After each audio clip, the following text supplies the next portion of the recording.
This is the Tofuture Tofu press. Me and my boyfriend have been using this for over a year and we use it a few times a month. It's so easy to use. You just place the block of tofu in here and then you put the top on. You just want to make sure to hold it down while you're putting the elastic hooks on. But it's very easy to do. It only takes about 30 seconds to put the tofu block in and to put the top on to press it.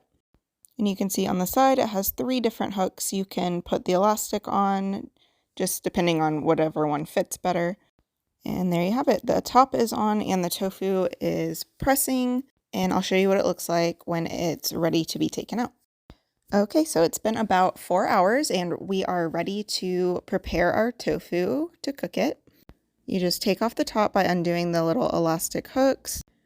And then the tofu has been pressed. So this green container that the tofu is in has holes.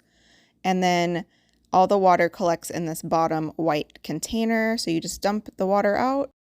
And then you have your pressed block of tofu all ready.